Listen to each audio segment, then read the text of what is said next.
Au nom du Père, du Fils et du Saint-Esprit, ainsi soit-il. Nous fêtons un grand saint, Saint François de Sales. Et je crois qu'aujourd'hui, Saint François de Sales serait dans une situation désespérée. Il serait sûrement excommunié, réduit à état laïque et jeté dans les géhines de l'enfer. Pourquoi? Parce que Saint François de Sales a combattu les hérésies. Saint François de Sales, à son époque, ça a été le premier évêque de Genève, dans un monde protestantisé, où il a combattu les hérésies protestantes, ce qui allait à l'encontre de la doctrine catholique. Et aujourd'hui, on le met de côté parce qu'on préfère remettre en évidence celui qui a fondé le protestantisme, Luther et Calvin. Quand on sait qu'il s'est battu, il a fondé les Sœurs de la Visitation, il a fondé une centaine de congrégations religieuses pour prier, pour aller contre l'hérésie, cette hérésie protestante qui définit complètement le sens de la messe, qui définit complètement le sens de l'Eucharistie, le sens de tout. Plus de succession apostolique, plus rien chez les protestants, si ce n'est une secte complètement éloignée du christianisme et éloignée de l'évangile. Alors oui, au départ, Luther avait entièrement raison pour lutter contre les abus de l'Église, où on vendait les indulgences pour pouvoir construire Saint-Pierre, où on faisait le trafic de reliques en inventant des reliques qui sont complètement stupides, qui pourtant, au cours des siècles, ont fait quelques miracles, puisque c'est pas la relique qui a fait le miracle, c'est la force de la prière. Il faut pas tout confondre. Moi, je veux bien que on ait pu ramasser au cours des temps le lait de la Sainte Vierge quand il tombait de la bouche de Jésus, qu'on ait ramassé les crottes de Jésus pour les mettre dans des sacs pour les vendre 1000 ans après. Mais ça c'était des abus que Saint François de Sales a combattu aussi, mais surtout c'est ce qui a mis Luther en colère et qui a fait tout ce qu'il a fait. Et s'il n'avait pas été soutenu par les princes allemands qui étaient contre le pouvoir de la papauté, on ne serait pas arrivé où on en est arrivé. Mais il faut quand même reconnaître dans la chose, c'est que Luther a complètement effacé la vérité catholique. Par exemple, dans la vérité catholique, le Christ est présent dans l'Eucharistie. Et quand le prêtre est à l'autel, il est persona Christi, et il enseigne que le pain qui est sur l'autel n'est plus le pain, mais c'est le corps du Christ. Le sang, ce n'est plus du vin, c'est le sang du Christ qui est sur l'autel. Les protestants, non. Les protestants, ils communient à une mémoire. Nous, ce n'est pas une mémoire que l'on fait. C'est renouveler le sacrifice sanglant du Christ sur la croix.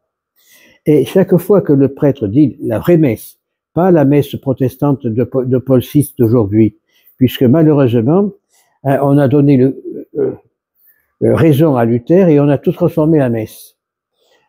Le prêtre, je l'ai dit et je le répète, le prêtre revêtu des ornements sacerdotaux, comme je suis là, n'est plus l'homme, c'est le Christ qui parle, c'est le Christ qui est là sur l'autel. Il est persona Christi. Tandis que dans la messe de Luther, le prêtre et le pasteur est président d'assemblée. Ce que fait l'Église aujourd'hui. Lorsqu'on lit les constitutions de la messe de Paul VI, qui a été faite par des pasteurs protestants et un cardinal franc-maçon, il fallait détruire la messe, c'est ce qu'a dit Luther et c'est ce qui s'est passé. Le prêtre n'est plus celui qui est le personnage central, c'est l'assemblée avec le président de l'assemblée, le prêtre, s'il est prêtre, qui font l'Eucharistie. Non, il ne faut pas aller à ces messes-là, il ne faut pas participer à ces cinémas, parce que nous sommes passibles de la géhenne de feu. Il est dit dans la constitution de l'Église que ceux qui participent à des cinémas, ils sont passibles de la géhenne de feu. Et ceux qui participent à la messe de Paul VI vont à la géhenne de feu. Ils s'éloignent de Dieu. Ils n'ont plus le sens de la vérité. Ah oui, il y a du monde parce qu'on va jouer de la guitare, on joue du cifre, on danse dans les tambours, on danse au milieu d'hôtels. Oui, on va dans un cirque, on va dans un cinéma, mais on n'a pas de la prière. Le Christ ne parle pas dans l'ouragan. Dieu ne parle dans le silence du cœur. Dieu veut la méditation. Je regardé avant-hier une messe dans une secte du Palmar de Troyes. Dis non, il n'y a plus rien de chrétien. Pendant que le prêtre célèbre la messe, on dit le chapelet. Non, on n'a pas à dire le chapelet pendant la célébration de l'Eucharistie. Pendant la célébration de l'Eucharistie, on doit se pencher sur ce qui se passe sur l'autel. On doit méditer sur ce qui se passe sur l'autel. Et là, nous avons des prières merveilleuses de Saint François de Sales, de Saint François d'Assise, de Saint Dominique, qui nous demandent la manière et qui nous donnent la manière de prier, la manière de méditer sur l'Eucharistie, de tout ce qui se passe. Je ne sais pas, je vous donne un exemple tout bête. Vous êtes invité chez le président de la République, pendant que monsieur le président de la République fait son discours, ce que l'on veut, vous lisez le journal. Ça veut dire que ce qu'il dit, ça ne vous intéresse pas. Eh bien, c'est exactement pareil lorsque nous sommes à la messe et que l'on prie le chapelet ou que l'on prie n'importe quoi d'autre. Ben, ça veut dire que ce qui se passe, ça ne nous intéresse pas. Donc, on n'en a rien à y faire. Par contre, il faut méditer, savoir rentrer en soi-même pour rendre grâce à Dieu qui nous permet de renouveler ce sacrifice sanglant sur l'autel et pour participer avec amour, participer avec le don de soi. Oui, Seigneur, je participe à ces souffrances. Merci, Seigneur, pour ce que vous nous permettez de faire. Non, je vous salue Marie ou notre Père ou tout ce que l'on veut. Oui, ce sont des prières, mais des prières qu'on fait avant ou après. Pas pendant le sacrement d'Eucharistie. Tout ça, c'est des abus que Vatican II a combattu. Et là, il avait raison. Seulement, ils sont devenus de notre côté. À force de voir enlever les choses, on a tout cassé. Il faut bien se dire une chose. Saint François de Sales le dit clairement dans beaucoup de ses écrits. L'essence de la vie chrétienne, c'est l'Eucharistie. Le but de la vie chrétienne, c'est l'Eucharistie. Mais si on n'est pas intéressé à ce qui se passe sur l'autel quand le prêtre célèbre l'Eucharistie, alors on sert à quoi? Elle sert à quoi l'Eucharistie? La messe, c'est ce qui nous couvre le plus de grâce. Mais si on n'est pas intéressé par ces grâces, alors pourquoi on y vient? Il faut quand même comprendre que l'Eucharistie, c'est le sens de la vie première du chrétien. Et plus on y participe en vérité, plus on y participe avec son cœur et son âme, plus on aura de grâce. Et à l'heure actuelle, si on n'a pas de grâce, c'est parce qu'on n'y participe pas. On vient parce qu'il faut venir, bon, ça fait bien, on vient voir sa nouvelle toilette, on vient voir son beau chapeau, on vient voir la toilette que nous avons. Mais au fond du cœur, est-ce qu'on comprend ce qui se passe sur l'autel? Au fond du cœur, est-ce qu'on comprend vraiment que le Christ se redonne à nous? Et il souffre avec nous. Il souffre par nous, pour nous, dans l'Eucharistie. Alors, tant qu'on n'aura pas compris ça, on aura tout faux. Il faut revenir à l'essentiel. Le Christ, quelques heures avant de mourir, invite ses apôtres au cénacle. Et il commence la première scène en leur expliquant, voilà, chaque fois que vous ferez cela, c'est moi qui suis parmi vous. Chaque fois que vous mangerez ce pain, c'est moi que vous mangez. Chaque fois que vous buvez ce vin, c'est moi que vous buvez. Bon, pas réellement, mais spirituellement. Pas réellement, mais véritablement. Parce que je serai avec vous jusqu'à la fin des temps. Quelle est la fin des temps? Seul lui le sait. Ça peut être dans 5 minutes, ça peut être dans 20 ans, ça peut être dans 50 ans, ça peut être jamais. Le Christ va revenir sur terre. C'est pas pour ça qu'il y aura la fin du monde. Non. Ça, c'est encore des erreurs de sectes praro-catholiques telles que les témoins de Jéhovah, où ils disent qu'il y aura tant de sauvés et pas tant de sauveurs. Non. Le Christ va venir sauver tous les vivants et les morts, mais il les jugera. Et on sera sauvé par rapport à ce que nous avons fait. On sera sauvé par rapport à ce que nous avons vécu. Hein? Le Christ, il va pas dire, non, il va 12 000 seront sauvés, les autres, ils auront en enfer. Non. Alors, il n'est pas Dieu. Dieu aime toute sa créature. Il viendra tous nous sauver, mais à la mesure de nos fautes. Il va pas nous dire, ben, toi, tu vas directement t'asseoir à ma droite, toi à ma gauche. Non. Toi, d'abord, tu vas demander pardon de tes péchés et tu reviendras après. Dieu ne peut pas détruire sa création. Autrement, il n'est pas Dieu. Il n'aime pas sa création. Mais il faut tout commencer par le sens de l'Eucharistie. Il faut tout revenir dans le sens de la vérité.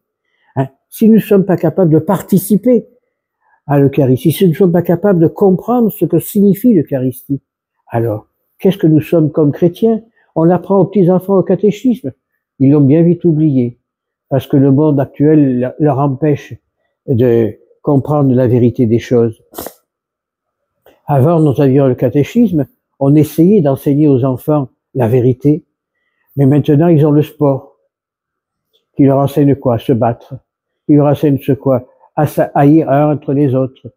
Oui. Alors oui, on échange le ballon, on échange le t-shirt, on jette ceux qui jouent au ballon, qui touchent des millions sur le dos des pauvres, ils jettent leur maillot pour qu'ils se battent pour pouvoir en avoir un morceau chacun. Tandis que Jésus n'a jamais rien jeté. Jésus, il dit de venir partager. Jésus, l'Eucharistie, qu'on en prenne un petit morceau ou qu'on prenne l'hostie entier, il est présent dans tout cela. Il nous demande pas de se battre pour l'Eucharistie. Il nous de se battre en nous-mêmes pour la garder en nous. Voyez la différence. Ce monde laïcal que nous avons, qui prêche la laïcité et l'amour entre les hommes. Je lisais dernièrement un discours de Paul VI, qui pour moi est une hérésie profonde. L'Église est pour les droits de l'homme. Non. L'Église ne peut pas être pour les droits de l'homme. L'Église, elle est pour les commandements de Dieu. Et si on vit les commandements de Dieu, on n'a absolument pas besoin des droits de l'homme. Parce que quel est le premier des commandements? Tu aimeras le Seigneur ton Dieu de ton cœur, de ton âme, et ton prochain comme toi-même. C'est pas ça les droits de l'homme? Si on n'aime pas les autres, l'homme prochain comme soi-même, on n'aime pas Dieu. Tout est lié. Le monde d'aujourd'hui, il veut l'humanité, l'humanisme. Nous sommes pour l'humanisme. Alors, le Vatican, pour faire plaisir aux hommes, il donne la permission d'unir les couples du même sexe entre eux. Non, c'est une abomination. Dieu, il a créé l'homme et la femme, il n'a pas créé deux hommes ou deux femmes. Il a tout créé. Nous devons respecter l'humanité, nous devons la nature. Si on ne respecte pas Dieu, respectons au moins la nature. Et respectons ce pour que Dieu nous a créés. Tout va mal pour ça. On continue, il y aura de plus en plus de guerres, de plus en plus de révolutions, de plus en plus de haine. Vous prenez, il n'y a pas un jour où on n'apprend pas qu'on a massacré un jeune parce qu'il avait des tendances différentes que les nôtres. Il n'y a pas un jour où on n'entend pas qu'on a massacré un jeune pour un portable. Il n'y a pas un jour où on dit qu'on n'a pas massacré quelqu'un pour autre chose. Un gamin de 8 ans qui va violer et tuer une grand-mère de 80 ans parce qu'elle s'est refusée à lui. Mais on va où? Tout ça parce que on n'a plus de catéchisme, on n'apprend plus Dieu. Et c'est la faute à la laïcité. C'est la faute à nos gouvernants qui veulent tout détruire. Alors oui, maintenant ils veulent qu'ils fassent des économies. Ils veulent supprimer un jour férié, ou Pâques, ou Noël, ou l'Ascension, pour donner un jour pour les pauvres. Mais par contre, eux, ils s'augmentent des milliers et des milliers d'euros tous les mois. C'est là où il y a manque de charité. C'est là où il faut nettoyer tout ça. C'est là où il faut peut-être une révolution pour mettre les choses à plat. Mais tant qu'on ne sera pas retourné vers Dieu, on ira de plus en plus à des abominations. Quand on voit que nos présidents d'Assemblée nationale mangent des homards et des langoustes tous les jours et que nous, on suce les os qui descendent de leur table, est-ce que c'est normal? Et ils vous parlent, mais c'est pour le bien du pays, c'est pour la représentation du pays. Non, c'est pour mettre le peuple à genoux. On veut arrêter la drogue, c'est vite fait de l'arrêter, il faut aller à l'origine, brûler toutes les plantes de drogue. Mais seulement, tous ces messieurs qui en profitent, et tous nos gouvernements qui profitent des fruits de la drogue, ils auraient plus d'argent pour manger, plus d'argent pour manger sur le peuple. Tout ça, ça démontre qu'on a oublié Dieu. On est venu humaniste. Et l'humanité, c'est comment? Tout par moi, rien pour les autres. Vous savez, quand j'étais gosse, Général de Gaulle, que j'ai malheureusement pu le rencontrer 2 fois, quand j'étais gosse dans une propriété qu'avaient des amis à lui près d'où j'habitais, il disait toujours, la République, c'est tout pour le peuple sans le peuple. Et c'est vrai. C'est vrai. C'est pas seulement pour la République, c'est pour le monde d'aujourd'hui. Tout pour les autres sans les autres. Tout pour moi, les autres, après, je m'en fous. Ce qui compte, c'est que moi, je mange. S'ils mangent les autres, c'est bien. S'ils mangent pas, ça fait rien. Et c'est pas normal. C'est pas normal. Parce que nous avons oublié Dieu. On a mis Dieu à la porte. Et comme Dieu est un Père, il nous laisse libres. Comme Dieu nous aime, il nous laisse libres. alors il va punir. Oui, il punit bien des fois. Alors on fait des grands scandales quand un des présidents de la République ou ce que l'on veut, ou un roi ou autre, est chassé de son peuple parce qu'il en a trop abusé. Mais vite fait, on en remet un autre qui sera pire que le premier, parce qu'on ne veut pas perdre ce que l'on a. On a massacré Kadhafi, on a massacré Saddam Hussein pour faire, soi-disant, le printemps arabe. Ils sont en plein hiver maintenant, avec des tempêtes considérables. Avant, ils avaient de quoi manger, maintenant, ils ne mangent plus. Et tout ça, mais au profit de qui? De nous, occidentaux, et de l'Amérique. Lorsqu'on entend parler un président américain disant qu'il va changer le monde en enlevant les Palestiniens de chez eux pour les mettre dans le reste de l'Europe, c'est ça, ils sont propriétaires de la terre, on leur enlève pour mettre d'autres personnes. C'est ça les charités? Non, ça s'appelle l'humanisme. Tout pour moi, rien pour les autres. Alors, il faut arrêter ça. Il faut que nous, chrétiens, on redouble de prière. Il faut que nous, chrétiens, on soit capables de prendre les armes. Non les revolvers et les balastikos et tout ce qui s'ensuit. Les armes de la prière, le rosaire, la prière, la véritable prière à travers l'Eucharistie, la véritable offrande de soi-même dans l'Eucharistie. Et ça, Dieu penchera vers nous et viendra nous aider et nous rendra la vérité, nous rendra cette paix dans le monde tel qu'il a souhaité. Le Christ n'est pas venu porter la guerre, il est venu la paix. Mais cette paix, elle passe par le glaive, et le glaive de la prière. Si nous ne sommes plus capables de prier, on n'est plus capable de rien. On vous dit, on ne met pas les gosses au catéchisme parce que les prêtres violent les enfants. Ah bon? Moi, j'ai fait le catéchisme, j'ai jamais violé d'enfants, j'ai jamais violé personne. Quand on vous dit, ah, mais maintenant, à l'école, on apprend les religions. Oui, mais quelle religion on apprend? On vous dit que toutes les religions sont bonnes. Seul le nom change. Que vous priez Allah, Vishnu, Mohamed ou ce que vous voulez, c'est Dieu, c'est le même Dieu. Non, pas du tout. C'est pas le même Dieu. Dans l'évangile, il n'y a pas une trace de méchanceté. Si le Christ chasse les marchands du temple pour nettoyer le temple de son Père, alors on pourrait dire c'est un acte méchant. Mais il n'a pas dit allez tuer les autres. S'ils se convertissaient pas, tuez-les. Non, il dit par votre exemple, vous allez les convertir. Par votre amour, vous allez les convertir. Il n'a rien dit d'autre. Il dit pardonnez 7 fois, 77 fois, aimez-vous les uns les autres, partagez. Ne pas partager pas ce que vous avez en trop, partagez ce que vous avez envie, partagez ce que vous avez en commun. Non, le monde va mal parce qu'il ne croit plus en rien. Le monde va mal parce qu'il n'y a plus que la gloire du monde qui compte, la gloire des hommes. Est-ce qu'il est normal de pouvoir faire adopter des enfants à 2 hommes ou 2 femmes? Ils ont sûrement le même pouvoir d'amour de leur donner. Mais pour qu'une ampoule fonctionne, il faut un plus et un moins. S'il y a 2 plus, elle explose. S'il y a 2 moins, elle ne s'allume pas. C'est pareil pour la vie quotidienne. Il faut savoir reprendre ses esprits. Ah oui, il y a des enfants qui battent leurs enfants. Une mère qui ne supportait pas sa fille, elle a laissé mourir dans le congélateur. Une autre qui n'aimait pas sa fille, elle a laissé mourir de faim. Oui, mais là, il faut que l'Église agisse, il faut que la foi agisse pour faire comprendre que ça, c'est pas beau. Mais non, on ne regarde qu'une seule chose, le rouge à lèvres qu'on va acheter, le sac Vuitton qu'on va porter, mais on se fout après que le gosse mange ou ne mange pas. On ne s'occupe pas si le gosse va à l'école ou ne va pas. Le gosse rentre à 4h30 de l'école, il est dans la rue. Il va voler le portable de l'autre, et quand il ira à la maison, il a dit, tu n'as pas pris le chargeur? Le portable sans le chargeur, il sert à rien. Non, nous sommes dans un monde complètement fou parce qu'on a mis Dieu à la porte. Le monde est fou parce qu'on a oublié Dieu. Alors, en cette fête de Saint François de Paul, qui a combattu les hérésies protestantes, qui a combattu toutes ces hérésies naissantes à son époque, eh bien, prenons les armes de la prière pour combattre tout ça. Moi, je demanderai à Monsieur le maire et aux autres maires une seule question. Pour quelle raison nous n'avons pas le droit de faire des processions? Parce que c'est ostentatoire, et pour quel tous les jeudis, les témoins de Jéhovah sont en plein marché en train de vendre leurs bouquins, les données, des Bibles qui sont fausses et archi-fausses. Ils donnent des Bibles, oui, mais quand vous avez la première page, il est marqué « revu et corrigé ». Est-ce que nous pouvons revoir et corriger la parole de Dieu? Et ça, on leur dit rien. Pourquoi? Parce qu'ils aident à détruire l'Église. Et tout ça, c'est des erreurs monumentales qui apportent le monde d'aujourd'hui.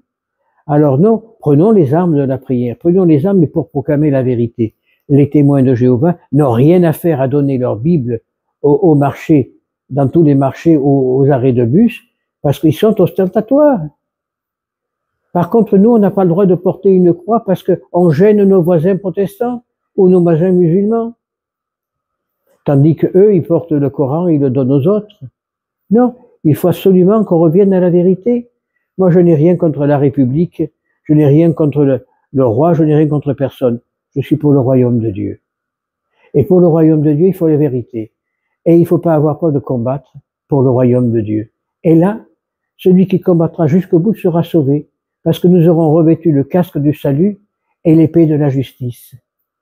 Alors, essayons de méditer le livre de Saint François de Sales, essayons de comprendre ce que Saint François de Sales nous indique il y a plusieurs années et qui se passe au monde d'aujourd'hui, ainsi soit-il.